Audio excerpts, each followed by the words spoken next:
When I took office, the state had a $2 billion budget deficit and $400 million in the stabilization fund.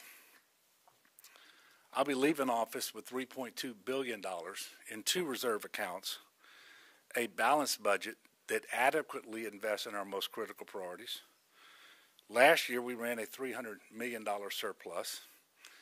The REC just last week acknowledged both more money in the current fiscal year and more money for next fiscal year. And so the budget that is currently in place includes a $2,000 pay raise for teachers and a $1,000 pay raise for school support workers. And that brings the total teacher pay increase in our state since 2019 to $5,300, and school support workers to $2,650. Significant funding for early childhood education. In fact, I can tell you it's the most ever state general fund invested in early childhood education in our state's history in the current budget year. Major investments in higher education, including, over the time that I've been here, an increase of $465 million in recurring state general fund for operations. A huge change, because we had actually disinvested in higher education before I became governor more than any other state in the nation. That was the principal reason that I ran for governor when I did.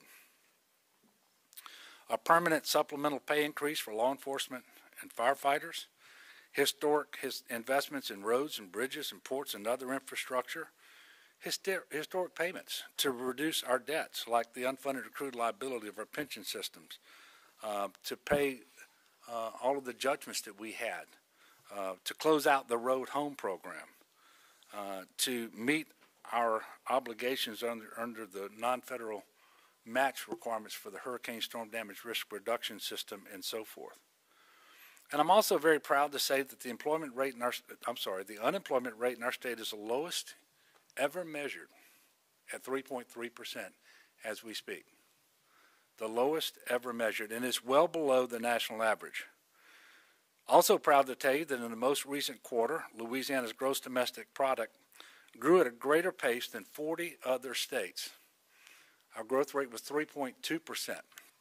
The national rate is 2.1%. We're making monumental investments in critical infrastructure. Over the course of the 8 years, we've allocated nearly $5.5 billion to more than 2,000 infrastructure projects around the state, including nearly 7,000 miles of road improvements.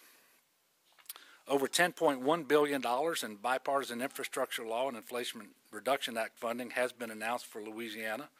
Specifically, we've received $1.29 billion for resilience of infrastructure, much of which is allocated to Louisiana's coasts through grants to CPRA and direct federal funding for the Corps of Engineers.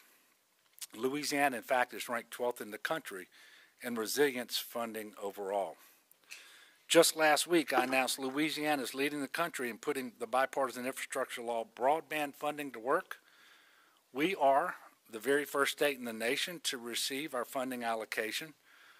In fact, our application will be used as a model for other states.